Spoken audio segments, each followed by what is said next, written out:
No ar, Faladoria. Olá, estamos começando aqui o nosso podcast Faladoria, onde recebemos aqui diversas pessoas de diversas áreas, assuntos interessantes para você. E você que está gostando do nosso conteúdo, se inscreve aí no nosso canal do YouTube. Nosso podcast está no YouTube, está no Spotify, está em todas as plataformas digitais para você acompanhar a gente. E hoje eu tenho a honra de receber aqui o meu amigo, Dr. Juan Hakim Pasquier. Ele que é advogado trabalhista, especialista em direito do trabalho. Pode chamar de audiencista? Ainda existe esse termo, não? Ainda existe, Pedro, ainda existe. Então, o Juan é audiencista, ele faz muitas audiências, é um cara assim, porque, para quem não é advogado, sabe, uma coisa é o advogado que trabalha atrás do computador ali, né? O Juan não, ele vai a campo, fica frente a frente com o juiz ali diariamente, né, Juan? É isso mesmo, Pedro. Na verdade, assim, hoje eu tenho escritório próprio, né? Já milito, como você acabou de falar, já há 21 anos na área de direito do trabalho.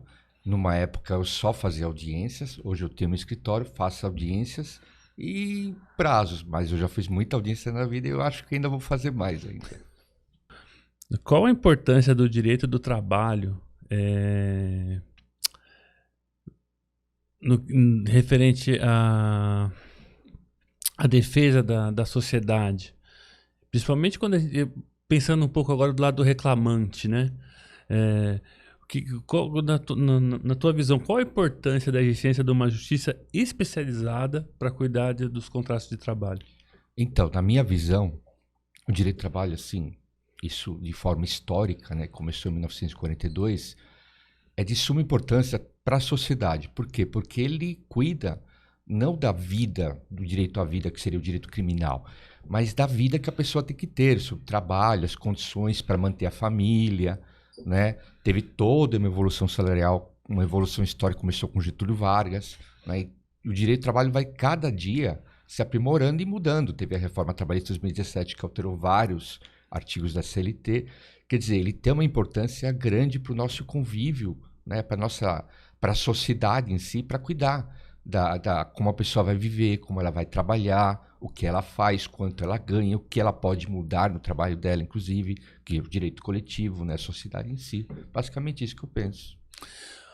O que você acha dessa questão que já não é mais tão nova, mas que eu escuto muita gente, principalmente empresário, ter uma visão, acho que um pouco distante do que é a realidade sobre a pejotização. A pejotização, é uma discussão grande, teve até uma decisão recente do STF, inclusive, que considerou até de advogado uma válida, que o advogado estava pedindo vínculo como associado contra o escritório de advocacia. O ministro Alexandre de Moraes entendeu que essa pejotização era válida porque ele tinha livre discernimento, inclusive, né? Sabia do que ele estava fazendo, ou seja, ele não era empregado, mas é uma discussão antiga que vai continuar por muito tempo, não só, eu falei de advogado, mas tem, por exemplo, carreteiro, motorista de caminhão que trabalha sem registro. A questão é a subordinação. Se a subordinação estiver existente numa pejotização, hoje em dia tem muitas empresas que contratam funcionários fazendo MEI. O que eles falam? Falam para o funcionário, principalmente motoboys, para ele fazer um MEI para mascarar uma relação de emprego, porque na verdade existe uma subordinação, ou seja, ele tem um horário para cumprir, tem um horário para chegar, não pode recusar a tarefa, então na verdade é para mascarar a relação de trabalho. São 5 itens, né? Isso, do artigo 3º da CLT, que é a pessoalidade, a onerosidade, né? Ou seja, a pessoa não pode mandar outro no seu lugar, tem que ser aquela pessoa, né? E tem que receber para o trabalho. Mas o mais importante é a subordinação jurídica, ou seja, ele é subordinado a alguém diretamente, ele não pode recusar, ele tem que obedecer a ordens. A primazia da realidade dos fatos. A primazia da realidade, que é um princípio do direito do trabalho, ou seja, não é aquilo que está no papel, digamos assim. Se a pessoa fez uma MEI para mascarar uma relação de trabalho, mas sim a realidade propriamente dita. Se ela conseguir comprovar que de fato Sim, é empregado, né, que recebe ordens, que tem que cumprir horário e tudo mais. Sim, ela precisa comprovar isso. Não basta só alegar. A empresa pode falar, não, ele assinou o contrato, ele não é empregado meu. Aí bastaria o empregado provar. Aí o contrato vai ficar contrato, a forma, né, o papel, Sim, vai ser desconsiderado numa Sim. eventual ação trabalhista se o empregado provar que ele sim, o tinha empregado provar, sim. todos os itens, né? Eu te perguntei isso porque eu já lidei, a gente se conheceu lidando com o direito do trabalho, os dois. A gente tem uma noção, eu tenho, você tem profundo conhecimento. A gente tenta. Eu tenho uma noção básica de como funciona. E eu te perguntei isso porque às vezes eu escuto muito empresário. Acho que até uma dica legal pra gente dar para empresário, né? Porque o empresário tem uma visão muito assim, não, mas na cabeça de muitos empresários, a pejotização é uma forma de contratação como a assinatura da CPTS. Sim. O cara fala assim, não, eu tenho duas opções, eu posso contratar tanto assinando a CPTS como o cara gerando nota para mim e existe uma regulamentação pro PJ. E não é isso, né? Não, é que como eu te falei, tem que ver cada situação, cada caso é um caso, obviamente, né? Tem que ser analisado o caso em específico. Mas falando de forma genérica, se o empresário contrata um funcionário, mas na verdade esse funcionário, ele, como falei de motoboy, se uma pizzaria contrata um motoboy e o motoboy pode recusar trabalho, trabalha não só para essa pizzaria, como trabalha para outras, aí não é relação de emprego, porque realmente o empregado presta serviço para várias. Agora, se ele só presta serviço até pela demanda, pela escala, pela jornada de trabalho, somente para aquela pessoa, não podendo recusar trabalho, não podendo recusar horas, apenas mascarada com uma pejotização, seja com uma MEI que foi criada, aí é relação de emprego. Mas a gente tem que analisar cada caso separadamente. Não dá para você falar de uma forma genérica. Tem uma receita genérica, não é receita de bolo. É óbvio que para o empregador, para o empresário, é mais cômodo. Ele deixa de recolher imposto, INSS, uma série de coisas que ele tem que recolher empregado. Então, por exemplo, se o empregado trabalha com registro ganhando R$ 1.400, às vezes o empresário paga mais de 1.000 de imposto, que na pejotização ele deixa de recolher. Então, para o empresário é cômodo. Só que, obviamente, se o empregado entrar com uma ação contra ele, ele vai ter que responder e às vezes fica mais pesado porque ele vai ter que pagar tudo de novo, que aquilo que ele já pagou. Basicamente é isso. Dentro desse cenário, você tem muito processo de reconhecimento de vínculo? Já fiz muita audiência, já fiz audiência de médico, já fiz de advogado contra escritórios, já fiz, como eu te falei, de carreteiro. Ultimamente, quando eu falo recentemente, de uns 2 anos para cá, tá vindo muito no meu escritório processo de motoboys que constituíram MEI, obrigados pelo dono do estabelecimento, geralmente pizzaria, mas é uma relação falsa de emprego, para mascarar uma relação de trabalho. Mas motoboy não é de hoje que tem problema, né? Não, é de muito tempo. Mas essa questão de empresário do MEI é bem recente. Recente que eu falo, uns 2, 3 anos para cá. Inventaram o MEI, né? Isso, que faz de empregado fazer MEI. Mas não só de motoboy, de qualquer categoria. Contrata o empregado, fala, é como se eu te contratasse. Pedro, você vai trabalhar para o meu escritório, mas eu preciso que você abra MEI. E hoje em dia, para você abrir MEI, não tem mais aquela burocracia de antigamente. Não, imagina. Você abre pela internet, em 5 na minutos. hora sai o CNPJ, a gente abriu o MEI. Ninguém pede comprovante de nada, não precisa comprovante de renda. Qualquer pessoa pode ter uma MEI hoje em dia. Não é? Então, para o empresário, é cômodo falar, Pedro, vou te contratar, mas eu preciso que você abra uma MEI, tá? Mas você é meu empregado, mas eu vou te pagar pela MEI quando você emitir nota. Você falou uma coisa interessante, que você tem processo, você já cuidou de processo de médico contra, não sei se consultório, hospital. O teu pai é decepcionado com você? Por você não ter seguido a carreira de médico? Não. Ele falou assim, meu filho vai ser doutor. Aí você foi ser doutor... Seu pai é médico, né? Sim, meus pais são médicos. Sua mãe também é médica? Minha mãe também. E eles não ficaram decepcionados na hora que você virou doutor, mas doutor de direito? Não, eles me deixaram optar. E eu gosto do que eu faço, eu gosto do direito. É uma área complexa, a gente tem que aprender, tem que se atualizar dia a dia. É que nem outro dia encontrei com um colega da faculdade, ele falou, Juan, a gente sofreu. Por quê? Eu me formei em 2001, Pedro. Quando eu me formei em 2001, na faculdade, eu não tive... as matérias que eu tive, por exemplo, processo civil, a CLT, eu estudei o Código Penal de 1940 e bolinha, que teve atualização recente. O Código Civil que eu estudei foi alterado em 2002, ou seja, eu não estudei o Código Civil em 2002. O Código de Processo Civil foi alterado em 2015, eu também não estudei. E a CLT foi alterada com a reforma trabalhista em 2017, quer dizer, eu tenho que me atualizar dia a dia. E o Código de Processo Civil mudou muito, né? Bastante. Eu, como te falei, eu estava trabalhando numa faculdade de Direito e não como professor, né? Não tem essa... Imagina, eu trabalhava, trabalhava ali na área do audiovisual da faculdade. E eu acabei assistindo algumas aulas sobre processo civil. E mudou muito. Sim. Esse código de 2015 é outro processo civil. O Código de Processo Civil era de 1973, quer dizer, de lá para cá a sociedade evoluiu, a tecnologia avançou.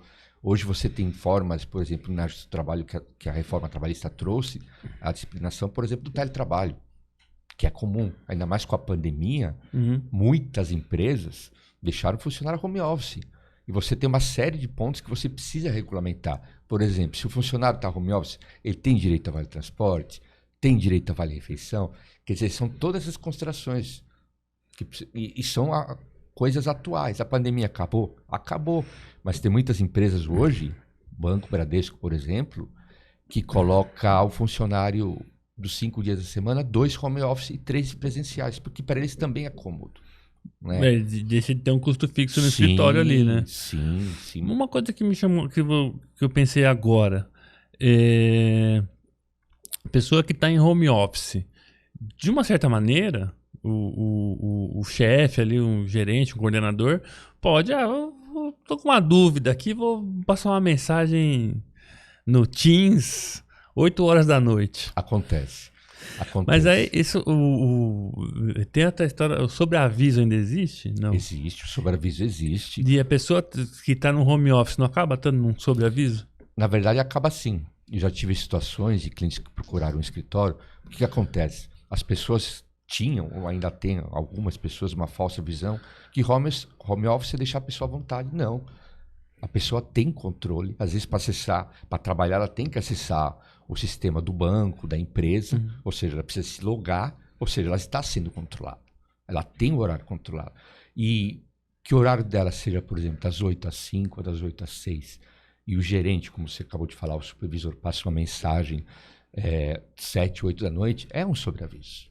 Se a gente parar para pensar, porque a pessoa está respondendo fora do horário do trabalho. Coisas de trabalho, ela não está respondendo: oi, tudo bem, como é que você está, como é que está a tua vida? Ou seja, ela está respondendo de trabalho.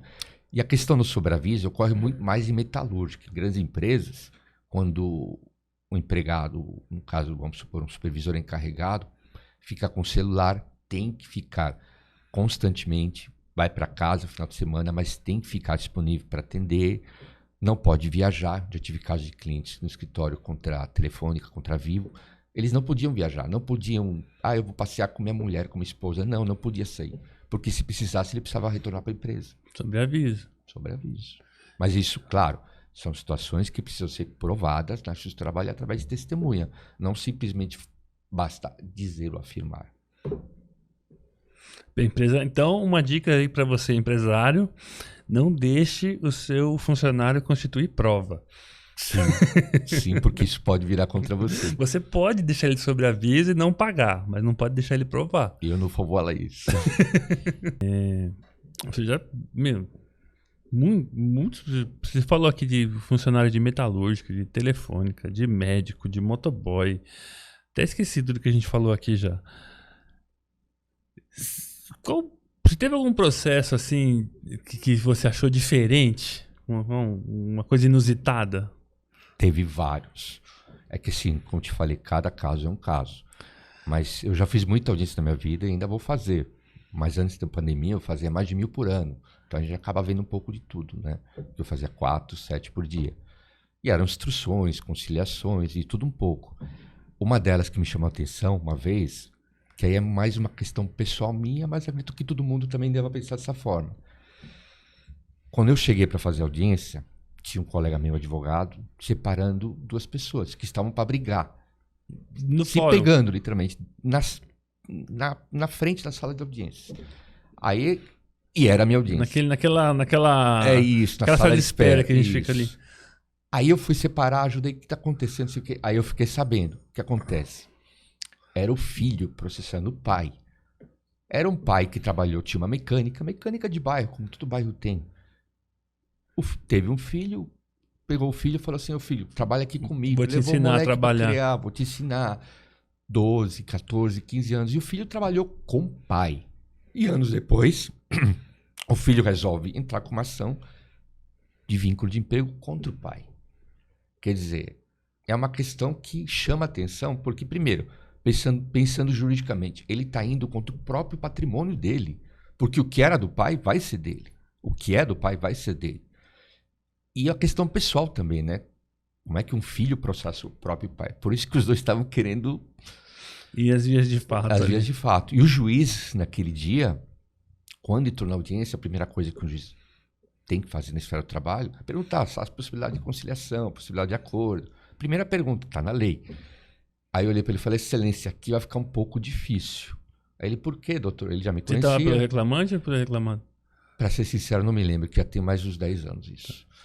Aí eu falei, então, excelência, dá uma olhada no sobrenome, a qualificação das partes. Aí ele olhou para os dois, percebeu e falou, eu não me sinto bem nem de julgar esse processo. E encerrou a instrução. Quer dizer, são casos atípicos. Né? Porque uma coisa é o empregado processar uma empresa por direitos que ele entende que a empresa não pagou, tem que provar. Às vezes a empresa pagou, às vezes não pagou, e se pagou errado, paga 2 vezes.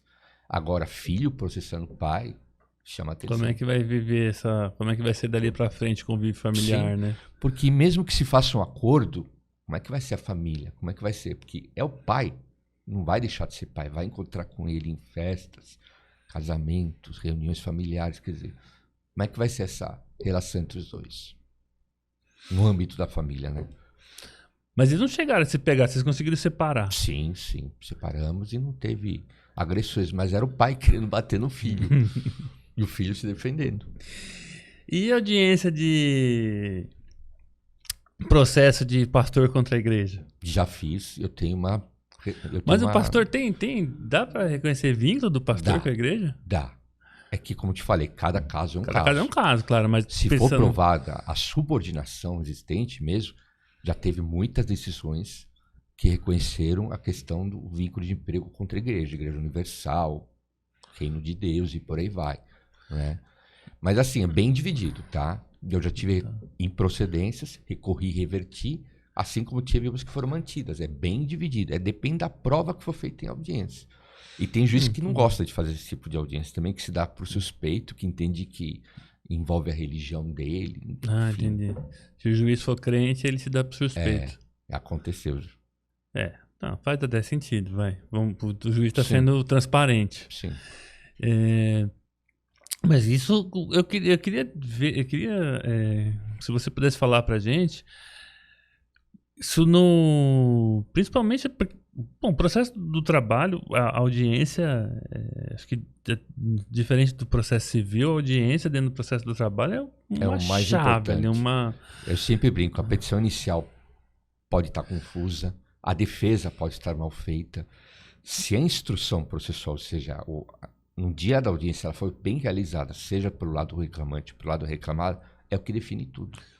Dali que o juiz vai tirar a conclusão dele, né? É oitiva das partes, depoimento das partes. É óbvio, os documentos que estão no processo são importantes, Não, claro que são. Dali o juiz vai tirar a conclusão dele e a oitiva das partes vai ser levada a termo para Sim. um eventual... O juiz, como uma instância destinatário superior. das provas, ele tem que analisar todo o conjunto fático e documental. Ou seja, ele não vai deixar de analisar documentos juntados pela empresa, né? Mas vai analisar depoimento das partes, o que as testemunhas falaram, né? Às vezes contraditórios, até às vezes uma testemunha do empregado contraditória ao próprio depoimento do empregado que vai contra ele. Ele tem que analisar o conjunto, oral e documental também. E dentro da questão de audiência, essas audiências que você participou de pastor contra a igreja, como é que era o clima? Porque quem que representava a igreja? E quem que era o preposto da igreja? Então, a questão de preposto, Eu vou falar antes e depois, tá? Porque até 2017, antes da reforma trabalhista, tinha que ser um preposto de empresa, tem que ser funcionário. Tinha que ser um funcionário da empresa. Hoje, existe a figura do preposto profissional, que qualquer um pode ser preposto, desde que tenha conhecimento dos fatos. Ou seja, você pode ser preposto, eu posso ser preposto e não precisa ter trabalho lá. Pode ser um preposto profissional, vamos Pode, dizer assim. desde que tenha conhecimento dos fatos. Quer dizer, então, antigamente, você falou de igreja, que eles mandavam? Um representante da igreja. Um outro pastor. Via de regra. Um pastor, um diácono, alguma coisa assim. Sim. Agora, hoje em dia, eles podem contratar uma pessoa. Pode contratar um preposto, um lugar especializado em ser preposto. Pode. Então, porque a minha curiosidade, acho que é a curiosidade de muitas pessoas que estão ouvindo esse podcast, porque, para quem não sabe, a audiência de instrução no Justiça do Trabalho é parecida com essa situação que a gente está aqui, né? O reclamante, reclamado, e o juiz aqui onde está essa televisão. Sim. Então, quer dizer, acaba, vamos dizer... um pastor vai sentar de frente com o antigo chefe dele ali, né? Vai. Isso Eu só te falo uma coisa, são audiências chatas, digamos assim, mas num certo sentido que elas são demoradas, tá? São audiências que demoram de 2 a 3 horas, pelo menos, esse tipo de processo. E não tinha uns negócios assim do pastor, o chefe, que era o pastor superior ali, eu olhava pro cara, você tá repreendido. Já havia acontecer. Em nome de Jesus. Teve uma que eu fiz que a testemunha era um funcionário da igreja lá, né? E ele foi com a Bíblia, né? Aí o juiz faz as advertências. O senhor está aqui para falar a verdade. Somente a verdade. Somente a verdade. Se o pena ser preso processado. Hoje pode responder por litigância de má fé, inclusive, né? E a pessoa com a mão na Bíblia. Ela falou assim, eu nunca vou mentir. Meu Deus está comigo. É claro que eu não vou mentir. Quer dizer, o juiz fica até sem reação, não é? Eu já vi freiras prestando depoimentos na Justiça do Trabalho. O juiz olhar para a freira e falar assim, para a senhora eu não vou nem advertir que precisa falar a verdade. Mas não pode, o juiz tem que cumprir. Mas eu já vi isso ali, acontecer. Eu já vi isso acontecer do juiz falar para a senhora eu não vou nem advertir que eu tô aqui para falar a verdade, porque a senhora sempre vai falar a verdade para mim. Quer dizer... que as freiras convocadas, eu já vi elas depondo, quer dizer, são situações... Não, mas tem a advertência... Mas o juiz precisa fazer a advertência. Não, porque eu digo assim, por mais que ela tenha consciência de que ela não... Perante o Deus dela, ela não pode mentir, mas ela tem que ser advertida de que, olha, perante a justiça... Não, sim, precisa ser. Se ela mentir, a senhora pode ser presa. É que eu já vi acontecer, daí o juiz meio que voltou atrás e falou, não, eu tô brincando só. Eu preciso advertir a senhora, que não sei o quê. Mas são coisas do dia a dia, porque o juiz, como todos nós, é um ser humano, né? Ele Justiça tem convicções. Justiça ele tem do trabalho, a gente vê cada uma. De vez em quando até saudade. Assim, acho que qualquer dia eu vou pegar, vou ali na Barra Funda. Vai assistir lá. umas audiências pra... A gente toma um café lá. Porque tem coisas que acontecem que chega a ser... Que é só lá. Teve uma ocasião, aqui a gente tá bate-papo, digamos assim, que eu tava pela empresa. E o que aconteceu? Era uma instrução. Acho que era um salão de beleza. Manicure, pedindo vínculo, enfim. A minha preposta, que era sócia da empresa, ela não chegou a tempo da audiência. E eu tava com uma testemunha. Peguei minha testemunha e falei, você vai ser preposta, porque ela também tinha conhecimento dos fatos. Falou, não, doutor, eu entro, entramos e tal. E, obviamente, no papel de preposta dela, não é que ela mentiu, mas ela seguiu a linha da defesa. Ou seja, ela negou os fatos. Sim. Ela negou os fatos. A reclamante pediu um dano moral. Eu lembro que quando eu comecei a trabalhar com isso lá em 2000 e já faz tempo, tinha uma advogada que falou assim, porque o preposto pode mentir. Então, não é não que é ele bem pode, isso, não né? é que pode mentir. Ele tá ali pra corroborar a defesa. Sim, ele vai negar os fatos. Ele vai negar os fatos, ele não vai assumir. Não é que ele tá mentindo, ele simplesmente ele não tá testemunhando o que ele ele não é presenciou, testemunha. ele tá corroborando Ele não é testemunha ocular, ele não participou, ele não estava presente. Acho que é importante a gente falar isso, porque é para as pessoas saberem diferenciar Sim. que uma coisa é uma coisa, outra coisa é outra Sim. coisa. Volto a dizer, não é que ele vai mentir, não é isso. Ele vai dizer a versão da empresa. Um bom preposto, ele recita a versão da empresa. Ponto. Ele não é testemunha. Testemunha não, só pode falar aquilo que viu, aquilo que participou, que presenciou, se lembra, se não se lembra, mas é diferente. Mas voltando ao assunto. Aí, a minha proposta negou, obviamente. E ela estava pedindo dano moral, enfim. Eu só vi a reclamante olhando feio na hora que a minha proposta estava prestando depoimento. Mas eu não tinha testemunha, então só foi ela. Tá. Nisso, ela ouviu testemunha, fez a prova dela, enfim. E eu não tinha outra testemunha para fazer contra a prova. Acabou a audiência. Nisso chegou a dona da empresa batendo na janelinha. Falei, só espera aí, já conversa. Porque ela chegou 1 hora atrasada. Pegou trânsito, enfim. Aí fomos lá fora para conversar. Eu ia relatar, aconteceu isso, isso e isso.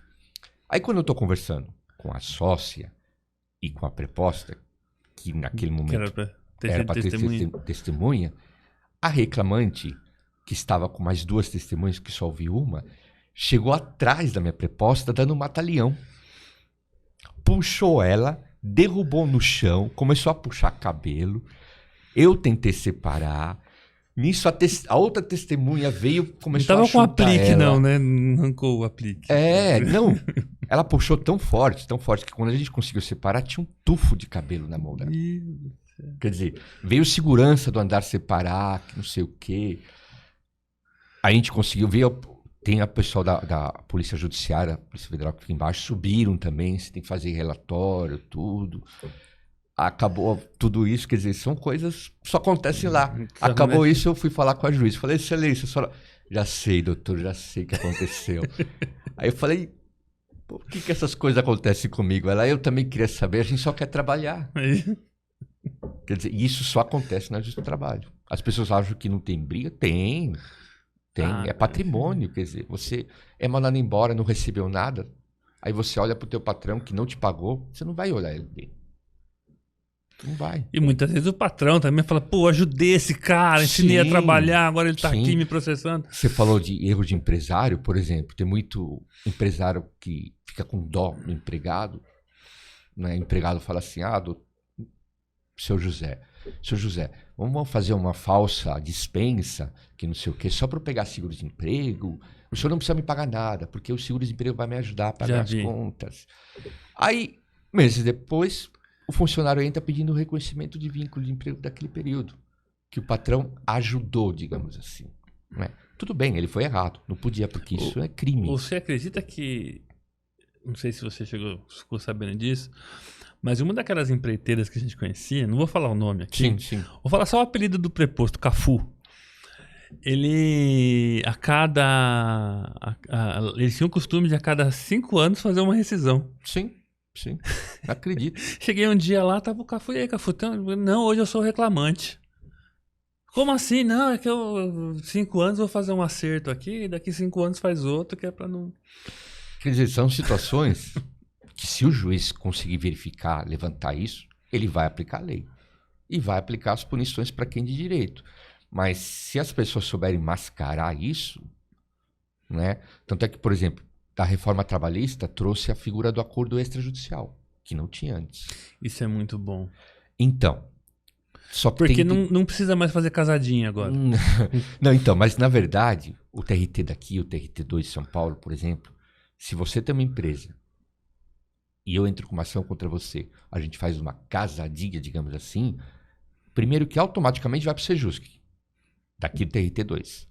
Segundo, que eles só homologam o objeto, tá? Eles não quitam o contrato. Então, se a pessoa estiver pedindo verbas rescisórias, só vai quitar aquele objeto. Ok. Eventualmente, a pessoa pode abrir outra ação pedindo hora extra, por exemplo. Isso é o entendimento TRT2. TRT1, por exemplo, que é do Rio, entende de forma diversa, homologando o contrato. Ele quita o contrato. Mas é uma figura nova que veio com a reforma trabalhista, que é uma lei federal, mas vai do entendimento de cada TRT. Não, mas hoje, uma coisa que eu não sabia, fiquei sabendo agora. Você pode fazer um acordo extrajudicial e homologar? Não, você faz um acordo, cada parte representada por um advogado diferente. Ok. Não pode ser pelo mesmo advogado. Claro, porque senão dá conflito de interesses. Então, por exemplo, você com um advogado, eu com outro advogado, a gente faz um acordo, digamos assim. E vai lá e homologa. Sim, mas não é acordo de R$500, não é acordo de R$1.000, é um acordo que pague o direito do empregado, literalmente. Aí pode ser feito. Aí vai para o Sejusc, vai para o juiz do Sejusc para homologar. Porque o juiz tem essa parte também, que eu antigamente pensava diferente. O juiz está obrigado a homologar acordo? Não, ele não está obrigado. tem uma súmula do TST, que se ele verificar vício formal ou processual, ele não é obrigado a homologar. Então, não basta o acordo, é a possibilidade. Você pode fazer o acordo, mas tem que esperar a homologação do juiz. Não é uma certeza. Não, porque eu tô comentando isso porque antigamente, eu nunca vi, mas eu ouvi da prática, acho que foi até inclusive uma professora da faculdade que falou sobre isso, da prática da casadinha. Sim, era comum. Né, que Uma época foi muito forjava-se comum. um processo ali para ter, de alguma forma, uma homologação judicial para que não houvesse... Aí o empregado vai lá, entra com a ação, chega na frente do juiz, o juiz pergunta: quem é o seu advogado? Onde o senhor conheceu? A empresa indicou. Quer dizer, é complicado para o advogado também. Porque ele pode responder perante a OAB. É que eu quero dizer assim, essa mudança na lei, acho que foi para evitar exatamente isso, né? Sim. Para permitir que as partes, olha, vocês querem fazer acordo, não precisa mais fingir. Sim. Façam um acordo como deve ser feito. Desde que seja um acordo regularmente. Acordo, né? Sim, não forjar, uma fraude, né? Uma fraude. Aí Ou seja, não, peraí. O fraude empregado é fraude. tem direito a receber R$5.000. Eu faço um acordo de R$500? Não. Não, sim. O empregado vai... Eu acho que aí é uma questão dos dois advogados, Sim. né, sentarem, elaborar um documento muito bem feito para levar aquilo para o juiz. Um exemplo, o empregado trabalhou sem registro por 3 anos. Tem direito a férias, 13º, fundo de garantia, 40%. Tirando hora extra, aí faz um acordo. Mas o acordo é o valor das rescisórias. Uhum. Ou seja, ele está pagando as rescisórias, só não vai reconhecer o vínculo. Aí vai para o juiz para homologar ou não, porque tem juiz que entende que não. Só vou homologar se fizer o reconhecimento do vínculo. Porque o prejuízo do INSS. Tudo bem que ele não pode advogar pro INSS. O juiz não pode, porque ele é incompetente para isso. Mas ele pode entender que não é homologação, porque ele era empregado. A empresa reconhece, então só homologa acordo com reconhecimento. Fica incompatível. Bom, eu sei que tem mais de um entendimento, mas fica incompatível, né, de um certo ponto de vista. Porque, poxa vida, se você está pagando verbas rescisórias por alguém que teve um vínculo empregatício, eu vou pagar as verbas, mas eu não reconheço o vínculo. Então, porque isso tem reflexo. Se o empregado trabalhou 10 anos, aquilo vai fazer falta para a aposentadoria dele lá na frente. Então, dependendo do contrato, do tempo do contrato, faz muita diferença para o empregado. O não reconhecimento ou o reconhecimento. Ou reconhece ou não reconhece. Sim. Se for para não reconhecer, então não tem direito a verbas rescisórias. Era outro tipo de contrato. Essa é a questão. Tá muito técnica essa conversa. A gente tem que falar de coisas mais legais. Conta alguma história aí. Teve uma vez, na época eu não tinha escritório, só fazia audiências. Meu escritório já está... Seu escritório era no Marquês de São Vicente, 535, acho, né? 235. 235. Aí eu ficava na sala do AB, entre uma audiência e outra, né? Acabava uma, ia para lá, enfim. Aí um advogado me ligou. Falou que alguém me indicou com o telefone. Graças a Deus as pessoas me indicam bastante, me recomendam bastante. Aí falou: doutor, o senhor está no fórum? Eu falei: tô. Doutor, estou preso no trânsito. A minha audiência... O reclamante está na mesa. Vai lá, não sei o que, depois a gente acerta. Falei: não, doutor, só me passa a vara. E falou: vamos supor que fosse 70. Ou 68, vai. Aí eu fui na 68, aí eu entrei, tinha um reclamante sozinho na mesa. O que eu fiz? Eu entrei. Sem advogado, sem nada. Sem ninguém. E a empresa estava fechando, a empresa com advogado, estava fechando acordo com ele. Oferecendo 3 mil. Aí eu entrei, falei assim... Aí a juiz falou: doutor, é o senhor? Eu falei: não, era um colega, mas quem vai fazer sou eu. Porque o colega tinha me ligado. Uhum. Tá bom. Aí conversa vai, fechei o acordo. Mas não 3 mil, fechei de 15. Porque ele tinha direito àquilo. Só que como ele é leigo, ele não sabia que tinha direito. Enfim. Como eu não tinha os dados do advogado... De 3 foi para 15? É porque a gente acaba se acostumando ali na hora, rápido, né? Aí, que tinha férias vencidas, enfim...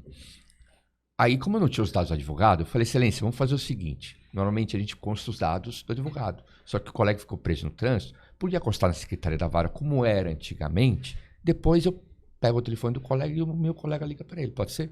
Eu falei: não, doutor, tudo bem. Acabou a audiência, o reclamante saiu super feliz. Nisso me chega, e nada contra os gordinhos, mas é que era um advogado gordinho e estava todo suado. Chega um advogado gordinho, suado, correndo, camisa pingando, assim. Doutor, que horas que era essa audiência? Falei: tal horário. Era minha. Aí eu olhei pra ele, o senhor não é o doutor fulano de tal que tinha me ligado? Ele, não. Resumindo, o que aconteceu? O advogado que me ligou, ele me passou a vara errada. E por coincidência, eu entrei em uma que também tinha um advogado atrasado. Tudo bem, fechou um bom acordo para ele. Falei assim, fechamos um acordo, tal. Ele, tanto é que ele me pagou na época, acho que era 500 ou 600 reais. Porque ele ficou feliz que ia perder o processo. Né? Mas foi isso. O advogado que me ligou me passou a vara errada e eu entrei por coincidência em outra vara que também tinha empregado sozinho. Histórias do Justiça do Pô, Trabalho. mas você salvou o cara, né? Salvou um e o outro. Mas sem querer. E o outro? Ficou sem... Você Porque quando o advogado sabia o que liga, aconteceu? eu sempre falo, doutor, eu tô indo lá, mas eu não garanto. Mas você não ficou sabendo o que aconteceu na outra vara? Não, porque o outro não me ligou de novo. Deve ter chego, mandado Salvou o alguém. cara. O cara, o acordo Sem querer. de 3 mil foi pra 15. O advogado ganhou 30%. Saiu feliz porque ia Ficou perder. todo mundo feliz. Porque o acordo, inclusive, estava sendo fechado direto na conta do reclamante. Ou seja, o advogado não ia receber nunca esse dinheiro. A partir do momento que cai na conta do empregado, ele não ia querer pagar o advogado. Você acha Ia que falar como assim, é o que doutor vai? nem veio, eu fiz o acordo sozinho, não estava na minha audiência, não vou pagar nada. O prejudicado aí ia ser o reclamante, né? Os Porque dois, né? Não, mas coitado do reclamante também, né? É que ele era leigo, né? Claro, mas sim, poxa vida. E o advogado- Se você conseguir um acordo de 15 ali, é porque provavelmente a empresa devia mais, né? Porque a empresa só Sim. faz acordo. Eu lembro quando eu representava a empresa em audiência trabalhista, o negócio é assim: quanto que vale esse processo? Esse processo vale 10. Então você vai fazer acordo até 5, viu? Vai passar disso. Não, o acordo foi fechado em 15 porque era o que ele realmente tinha direito. Não tinha documentos. É que faz tempo, mas minha memória ainda é boa. A minha experiência, a visão do empresário é assim: ó, se for para pagar o que deve, deixa instruir, vou pagar lá na frente. Que eu Se lembro, for para por fazer exemplo, acordo, tem que ter algum desconto. Por que a empresa tinha oferecido 3 mil naquele e estava fechando? Porque 3 mil eram as verbas rescisórias dele. A empresa dizia na defesa que tinha pago, mas não tinha comprovante. Entendi. Ou seja, prova documental. Não tinha nem como fugir. Aí eu virei para o advogado e falei, doutor, o senhor pagou, cadê o comprovante? Verba Por isso que rescisória. consegui majorar. Aí já tinha multa do 477, 477. 467, que é uma das verbas incontroversas. Tinha uma diferença de fundo de garantia, que não estava na rescisão, quer dizer, por isso que foi para 15. São situações que a gente só lida bem na hora mesmo. Você está contando isso daí? Pensando pelo lado do reclamante, né, que às vezes pode ser prejudicado. Eu lembro de uma vez que eu estava numa audiência, eu era preposto da segunda reclamada. O advogado estava comigo, era o nosso amigo Santiago Mendes Cortes. Um abraço para ele. E a primeira reclamada era uma empresa de vigilância e portaria. O reclamante era porteiro, se não me engano. E ele tinha trabalhado um período maior do contrato dele, vamos dizer, 4 anos do contrato dele era na portaria de uma obra da construtora que eu trabalhava. Uhum. E 1 ano ele trabalhou num condomínio. Sim. E eu olhando o processo dele ali, que já tinha, dava uma condenação de uns 50 mil. E a primeira reclamada é aquelas que a gente chama de sumida, né? Uhum. Sumiu, baixou as portas, ninguém sabe, ninguém viu.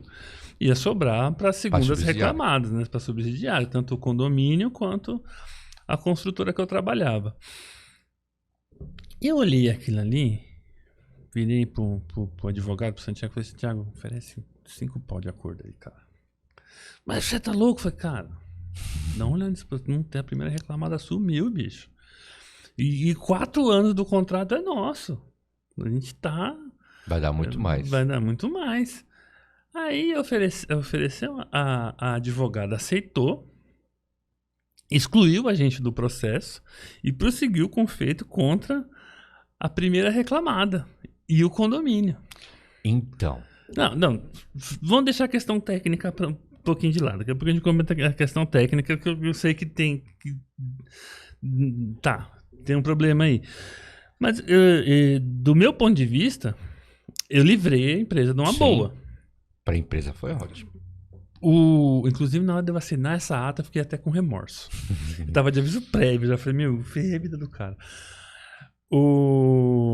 Mas do ponto de vista do reclamante, eu lembro que uma das coisas que ele falou quando a gente estava assinando a ata ali e tudo mais, o reclamante falou assim: eu não sei nem por que eu tô. Eu não lembro exatamente das palavras dele, mas quem aceitou o acordo foi a advogada. Nem perguntou pra ele. Ele falou assim: não, eu tô aceitando esse acordo aqui. Eu acho que a juíza estava insistindo para que o condomínio contribuísse também com o acordo. Sim.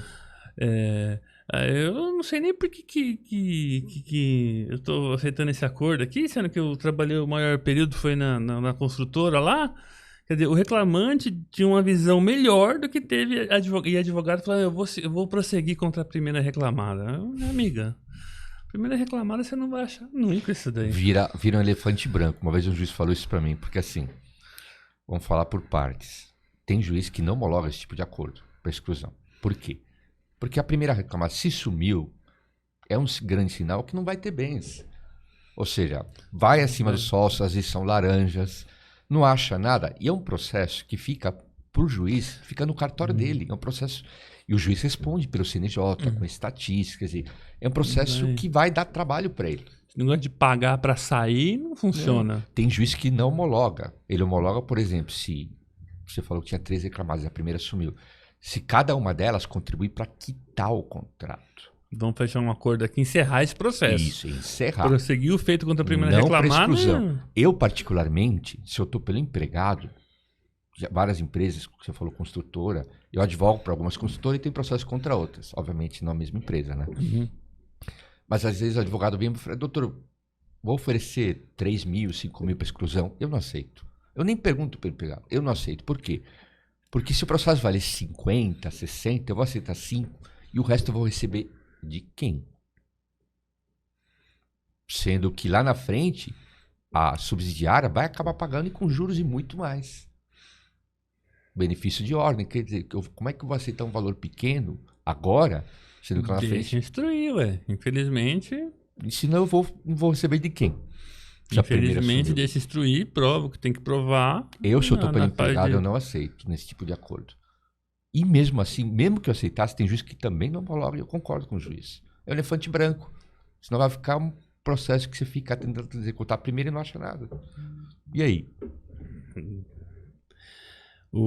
Mas dentro desses causos que a gente presenciou lá, você lembra? Você estava na audiência do... O reclamante... A juíza perguntou assim pra ele: o senhor tem intervalo para refeição? Você estava nessa audiência? Acho que sim. Dr. Romeu? Eu não sei se você lembra, teve uma audiência, eu não vou falar o nome da empresa, claro, mas que o sócio da primeira empresa era uma pessoa mais velha e ele foi vestido parecendo um reclamante, no mau sentido.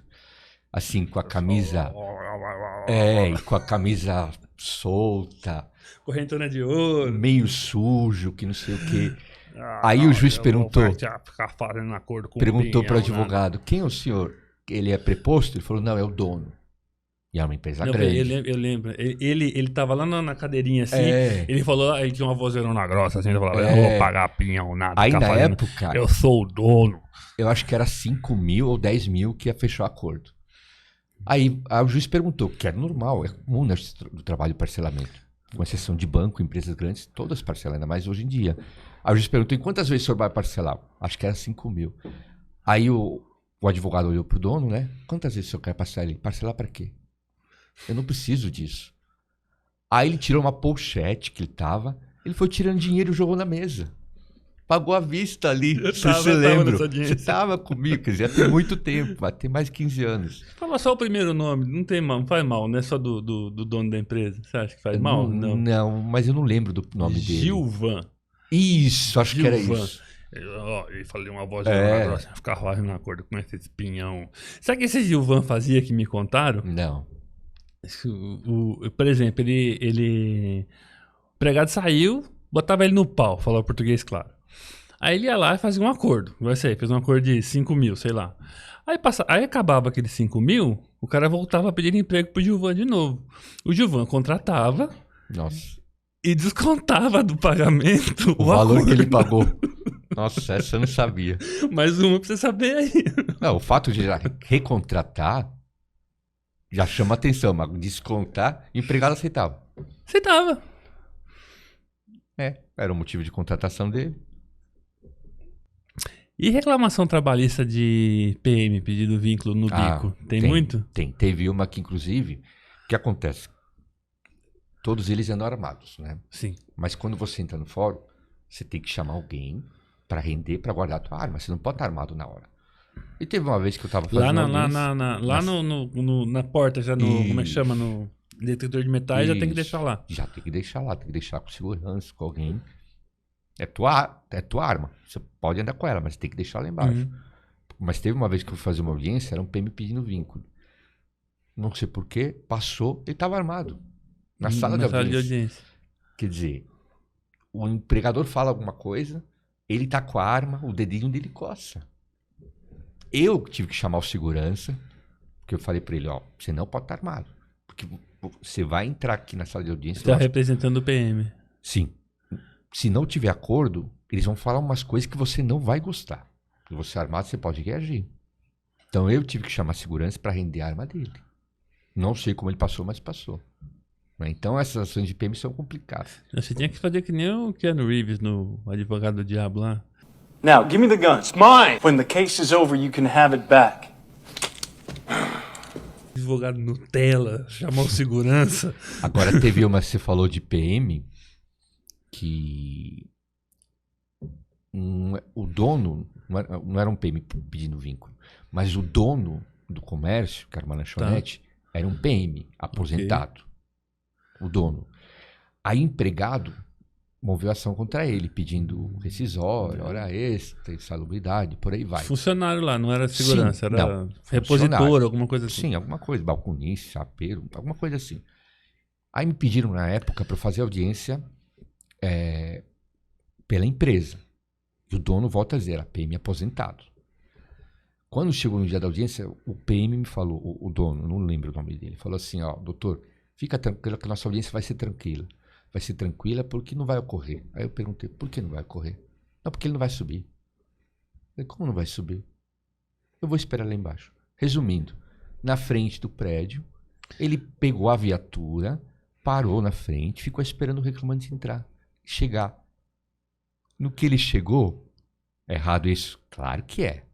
Eu fui conivente? De forma alguma, porque eu só fiquei sabendo depois que ocorreu. O que ele fez? O empregado chegou e falou assim, se você entrar amanhã, você está morto. Pode ir embora. O que o empregado fez? Foi embora e arquivou. Eu só soube disso depois do arquivamento, é claro. Porque não ia ser conivente com uma coisa dessas, né? Mas, enfim, são situações que ocorrem. PM normalmente tem cabeça quente. Eles não gostam de ouvir desaforo e não levam desaforo para casa. Seja eles pelo empregado, seja pelo empregador. Mas deu acordo com o PM, não? Esse Não. que estava armado? Não, o reclamante foi embora aqui. Não. O outro que era reclamante do tava pedindo vínculo com o bico. Não, ou foi isso. Ah, não, teve acordo sim. Mas acordinho razoável, das verbas decisórias dele. Sem o reconhecimento. Mas não dá muita briga, não, quando o PM vai... Na verdade, depende do advogado. Depende do meu colega. Às vezes é um caso simples, eu já vi situações simples, onde o advogado levou para o pessoal. Eu ainda falei, doutor, o senhor é sócio da empresa, parente, amigo, pessoal do dono? Ele, não, por quê? Eu falei, então, doutor, veja bem, eu sou advogado, o senhor é advogado. Eu não sou parte e o senhor não é parte. A gente vai se ver amanhã de novo de outros processos. Para que essa empolgação? Quer dizer, um caso simples que o advogado levou para o pessoal. Então, às vezes são casos complicados que o advogado resolve simplesmente, em 2, 3 palavras. E a gente se concilia. Volto a dizer, como eu faço muita audiência, eu conheço muitos advogados. Tem que Depende do deixar advogado. a mágoa de lado, né? Mesma parte, né? Tem, porque, por exemplo... Pra sair o acordo, tem que deixar a mágoa de lado. Senão Você não eu quero pode- que esse processo vá até o fim. Eu quero ver ele respondendo na justiça. Aí não sai acordo nunca. Sim, eu lembro, já sou formado há mais de 20 anos, né? Mas eu lembro o professor da faculdade falando uma frase. O melhor acordo é em que os dois saem insatisfeitos. Porque se um sai feliz, opa, é um mau acordo. Porque ele está se beneficiando. Porque ninguém gosta de pagar algum valor, mas vai pagar. E também a pessoa, o empregado, por exemplo, vai receber um valor, mas ele vai receber um valor menos do que ele achava que tinha direito. Então, é quando os dois saem satisfeitos. É um abrir mão de alguma coisa do outro. Os de um dois lado. podem sair satisfeitos também? Não. É estranho. É estranho, porque não é o comum. Ninguém gosta de pagar. Ninguém gosta de pagar. Ninguém gosta de Ninguém pagar. gosta de receber menos do que... Então, se alguém disser muito satisfeito, é estranho. Está se beneficiando de alguma forma, seja porque o advogado não foi negligente, o advogado da outra parte não viu o processo. Eu já vi acontecer um acordo que a pessoa tem direito a 10 mil Uhum. e fechar acordo em 1.000, 2.000. Por quê? Porque o advogado é inexperiente, não leu o processo, não está par do processo. Tem toda essa série de coisas.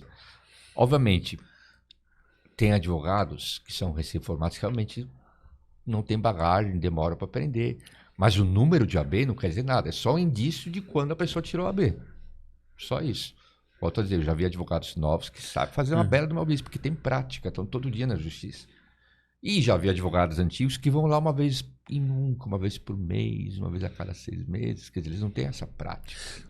Que é assim, o que eu vou falar é conhecimento público, né? Mas enfim, eu faço parte das prerrogativas também. Ah, isso que eu queria. Você, E- nas prerrogativas, É. quando dá treta de juiz com Então, advogado, você mas- vai lá separar. Então, mas tem advogado e advogado, tem juízes e juízes. Teve uma vez que eu tive que eu fui Advogado que deu acionado. voz de prisão pro juiz. Não, isso aí é de menos ainda. O que acontece? O advogado chama as prerrogativas porque o juiz não... Tem juiz que não quer ouvir as partes, passa para testemunha. Isso pode ser questionado na frente? Pode, mas é uma... Sim. Você consta os protestos, vida que segue. O advogado da parte autora queria que o cliente dele fosse ouvido. Ou seja, ele estava advogando pelo reclamante e queria que o reclamante fosse ouvido. Ele não estava protestando pela oitiva da outra parte, e sim pelo cliente dele. Quer dizer, ele estava indo contra ele mesmo, porque qual que é a intenção do depoimento pessoal? É confissão real. Se o cliente dele faz alguma coisa diferente que está no processo, ele pode perder o processo. Se falar igual, não muda nada, porque já tá Porque no processo. não é prova. Ele não faz prova. O depoimento dele não é prova. Você acabou de falar. Se ele falar igual... Não muda nada, já tá na petição. Aí o advogado estava revoltado, não sei o quê. Aí você entra, bate a porta. Excelência, todas as prerrogativas, tal, vai entrando. Aí o juiz olha para você, que já te conhece, né? Dá risada. Doutor, vamos conversar. Eu falei, vamos. Aí quando ele te relata, você fala, meu Deus. Quer dizer, eu sempre falo, se o advogado vai fazer uma audiência, ele tem que saber o que é ônus processual, de quem é ônus, quem alega a prova. Se é um fato impeditivo, modificativo, a prova da empresa, quer dizer... Mas ele tem que saber ônus processual. Se eu peço hora extra, eu tenho que provar. Se eu digo que não tem hora extra, eu tenho mais de 10, que hoje é 20 funcionários, eu tenho que ter cartão de ponto. É ônus. Isso é basicamente tudo. Começo, mas é tudo. Enfim, o advogado não sabia disso. Ele não sabia quem prova o quê. Aí você vai explicar, você vai falar, doutor, o seu cliente não é testemunho, o seu cliente não faz prova, tá no Código de Processo Básico, Civil. vai. E você não pode chamar ele de burro. Tem que Você tem que chamar, ser não, educado. tem que chamar de burro com outras palavras, né? Você tem que ser educado, né? Você fala, doutor, eu sabia que a AB não presta pra nada. Que eu falei, tá bom, o senhor só quer constar o requerimento? O juiz vai interferir. Porque eu fui falar com o juiz e falei, excelência, consta o requerimento, doutor. O senhor vai interferir, consta os protestos. E a Porque instrução também, segue. porque eu fiquei pensando assim, o juiz poderia até falar, vamos ouvir pra evitar, mas aí podia prejudicar o reclamante, né? Sim. E o juiz, de uma certa forma, ele não pode tomar partido, mas ele também Sim. não pode prejudicar nenhuma Não, tem das juiz partes. que não ouve as partes. A gente sabe, isso é consta do requerimento e pode brigar num recurso ordinário. Porque, ó, se eu tô pelo empregado, eu vou ouvir a empresa. Não, mas eu digo assim, o juiz poderia até, para evitar a discussão, falar, tá bom, vou ouvir esse reclamante. Poderia, mas... Mas, de uma certa forma, ele poderia indiretamente prejudicar o reclamante. Sim, porque o reclamante poderia confessar. Não confessa uma coisa que não, Por que exemplo, não pede devia. horas extras de intervalo e diz fazer quanto tempo? 1 hora. Quer dizer, o intervalo ele perdeu. Bom. Né? Às vezes se confunde com a palavra, igual aquela história que eu contei, né? O cara que não sabia o que era intervalo para Sim. retenção. Pronto. Aí perde o processo. Bobagem. Pra que vai ouvir o Peixe reclamante? morre pela boca. Já ouviu essa frase? Doutor, falado. É isso. É isso mesmo. Quer deixar um Pedro. recado? Olha pra câmera da Eu verdade. queria mandar ali. um beijo pro meu filho. Vamos ver se ele gostou desse podcast. Tá? E um abraço para o pessoal do escritório. Quer deixar a rede social? Não sei se pode falar o nome do escritório. Também. Com certeza, oxe. Meu escritório chama HT Advogados, fica na Barra Funda. Quem quiser me procurar é só jogar do Google. E a gente também trabalha com uma corretora de seguros. É só me procurar. Obrigado, gente. É isso aí, Pedro. É isso aí, obrigado, Obrigado pela Juan. oportunidade. Isso aí foi mais um Faladoria pra vocês hoje com o Dr. Juan aqui. E ficamos por aqui. UCU View Faladoria.